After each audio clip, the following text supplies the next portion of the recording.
Hello, everyone, and welcome to this special session on India versus Pakistan military power with a cyber and IT lens. Today, we will go beyond traditional military comparisons, exploring how cyber warfare, digital infrastructure, and emerging technologies are shaping the power dynamics between these two nations. So, let's dive in. In the 21st century, wars aren't just fought with bullets and bombs. They were fought with bandwidth, satellites, algorithms, and misinformation. Whether it's disrupting power grids, jamming communication networks, or influencing public perceptions, digital warfare has become a key strategic domain.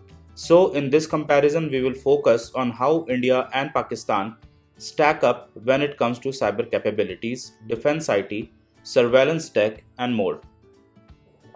Let's begin with national cyber command structures. India has formalized its cyber defense with Defense Cyber Agency integrated into its armed forces structure, focusing on cyber defense, offense, and intelligence coordination. Pakistan's approach is less formal but very active. The ISPR not only handles military PR but also oversees psychological and influence operations in the cyber domain. So, while India has a more structured approach, Pakistan leverages agility and asymmetric tactics to its advantage. The next one is when it comes to IT infrastructure.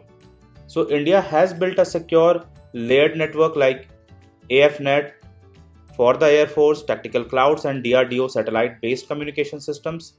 Pakistan's defense IT relies heavily on Chinese hardware and Huawei backed infrastructure, which may offer short term gains but creates long term dependency and risks. India's focus on building internal capacity gives it better operational security and scalability in the long run. In the cybersecurity space, India has invested in building structured threat monitoring and response system through CERT-IN, the NTRO and the defense SOCs. It's also encouraging AI-based threat detection through open challenges and private sector collaborations. Pakistan's capabilities are more tactically focused, strong in short-term influence operation but lacking institutional scale. Here, India clearly shows long-term vision and resilience in cyber defense. India's strength lies in deep and growing defense R&D ecosystem with DRDO, HAL and BEL and private players like Tata and L&T.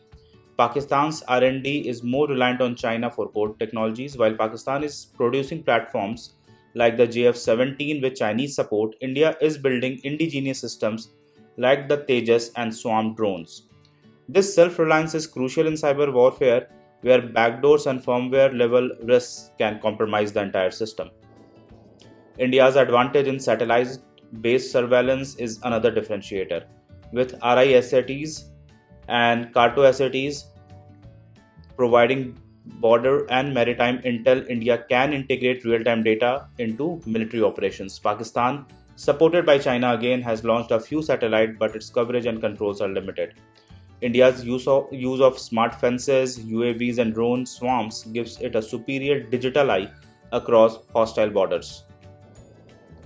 Both nations are active in cyber defense but with very different styles. India focuses on defense first, aligning with its NFU nuclear postures. It develops offensive capabilities through DRDO and strategic units like NTRO. Pakistan has used social engineering, misinformation, and bot based influence operation effectively, sometimes globally. The key takeaway: India prioritizes deterrence and control, and Pakistan leans towards disruptions and confusion. If conflict were to break out, cyber would be the first domain to see action. Attacks on power grid, military networks, stock exchanges, and telecom could destabilize both nations very quickly. India's layered defense system and AI assisted detection give it better cyber survivability, but the risk is still massive. Preparedness, cross border threat, intel sharing, and private public partnership are critical to avoid escalations. To wrap up, India holds a decisive edge in structured cyber defense, R&D, and indigenous tech production. Pakistan is agile, tactically smart, and effective in digital influence but lacks strategic depth and independent infrastructure. In the digital battlefield, long term capability beats short term disruptions. India's partnership, policy, and people put it on a stronger trajectory for digital dominance. So, thank you for tuning in. If you're interested in more content like this on cybersecurity, defense tech, and IT strategy, follow me on LinkedIn or subscribe to my YouTube channel, Cyberwise Tech, which is by ACS Solution. Thank you so much for tuning in again.